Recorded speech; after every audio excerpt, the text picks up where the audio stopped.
Welcome, Flyers fans. You're listening to Chris Mayer, Flyers Fan Mania 93 on YouTube. Okay, so Flyers lose 5-2 to the Toronto Maple Leafs. Game 77, and there's 5 games left. So, before I get into this game, I want to break down something that I tweeted out earlier.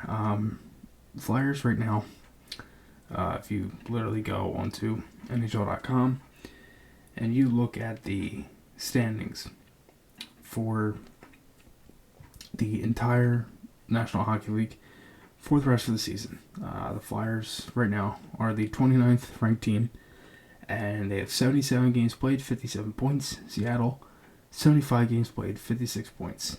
And the reason I tweeted that out is because depending on the draft and all that stuff, the Kraken have 7 games left. Flyers have 5. Going by schedule, Flyers have 2 games in hand, and Kraken are a point behind. Seattle will play Colorado at home, Minnesota, Dallas, Vancouver on the road, LA and San Jose at home, and then the Jets on the road to end the year. Flyers have 5 games left. Montreal on the road on Thursday, Pittsburgh at home on Sunday, then they have Chicago, Winnipeg on the road, and then the Flyers are home against Ottawa to end the year. So, look, it's the Flyers might be able to slip up a point, slip up a spot. They might be able to go up one worse spot to get a better pick. It could happen. I don't know. I mean, it probably looks like I don't see Seattle beating Colorado, Minnesota. Might beat Dallas, probably not. Vancouver, I don't even know if they'll beat them, even LA. So that could be a couple losses there, and then the Flyers could probably win a couple of these games coming up. I wouldn't surprise me if they lost at least 4 of them. But there's a lot to talk about there, and obviously that's one of the reasons why I brought it up. So, tonight's game was, it was okay. Flyers, for a lot of this game, they had a lot of shots. Around the 12-minute mark of the third period, they had 35. They were down by 2 goals at that point. They had 4 shots in the remaining 12 minutes of play. So that kind of shows you right there. Lines in this game: Cates, Hayes, Konechny, Van Riemsdyk, Lawton, Brink, Farabee, Frost, Tippett, Lindblom, Thompson, McEwen. Defense: Provorov, Sanheim, Zamula, and Connaughton. Yandel, Adard, Jones was in net. So, first period was honestly not really eventful. There was some, it felt like it was going by pretty quick. Both teams were playing with fast pace.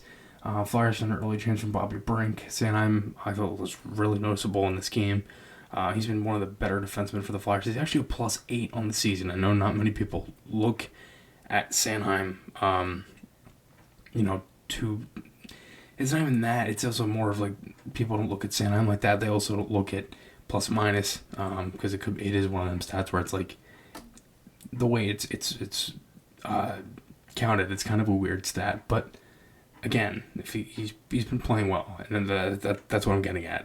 It's not like he's been good in one area, bad in the other. He had a good defensive play early on Nylander to break up a shot. He's been joining the rush. It's been helping the Flyers. And, he's just, overall, he's been really solid since Mike Yo's taken over. I actually think he's been probably the Flyers' most consistent defenseman throughout the course of this whole trying to find the identity kind of thing. So first period ends, no score. Leafs get an early goal from Liljegren. And it's just kind of one of them plays. Cates doesn't take his guy to the wall. Konechny's too far over trying to, pick up that spot. The defenseman was there. I didn't really think Konechny needed to be that deep into the zone, so it's 1-0. Flyers get a goal back from JVR. And, at this point, the Leafs, they get a power play. This is their 3rd power play of the game, and in the first period, the Flyers did a really good job of penalty kill. That was one thing that was really good out of the first period. Very good penalty kill. They much better. And then the Leafs on their first shot on the power play.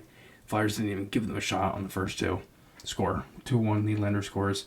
Second goal, they won high glove on Jones. 2-1 game. And then the third goal late. This kind of came after the Flyers not really doing anything since Van Riemsdyk had tied the game at 1. And it's already 2-1 then, and then it's 3-1. It was a bad pass at the red line by Cates. Tippett couldn't even pick up the puck, and then he fell over. Yandel ends up falling over. Sweet passing play, nothing Jones could do. Slam dunk for Spezza. It's just one of them plays that just adds on to the season, and it's just terrible. So, third period, Leafs will get another power play. Puck was scrambling around in front. I thought the Flyers actually had a pretty average kill here. It felt like the Leafs were at least able to try to they really figured out how to kind of get in the zone. I felt like the Flyers were doing a good job on the entries. Then the Flyers get a power play. They had one or two chances and close. Provorov had a shot from the point, but that was it. And Jim Jackson had said that was the Flyers' 100th power play, in recent stretches. And they're 8 for their last 100. And then I did some digging.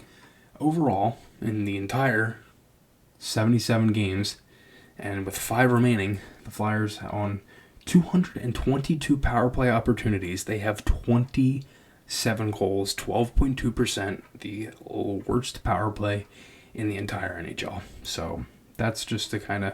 They don't even have 30 power play goals. I believe, by my memory, the last power play goal was Morgan Frost against Minnesota on the road, when it was, I believe, it was 4-0 Wild. Frost kind of just added that one late, and it wasn't even that crazy of a play. It was just a weird bounce, and he was kind of wide open. So that was the 27th power play goal of the year for the Flyers.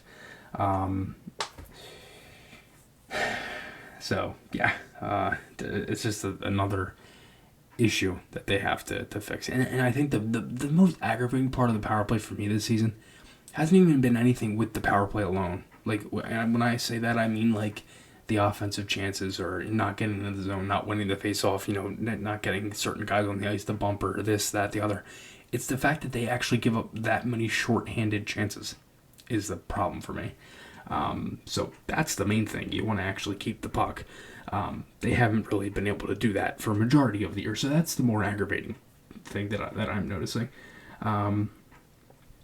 Ronnie Attard would get another goal, his second goal, and it was a beautiful shot. It was a great play, sweet snipe, and that's what you like to see. Hayes with a defensive play down one end, Attard comes up off the loose puck there at the blue line, skates in, fires it, and that's one thing that Attard has. He has an NHL caliber shot, and I think that's one thing the Flyers can definitely build on with him. I don't think he's ready for the NHL going into next season.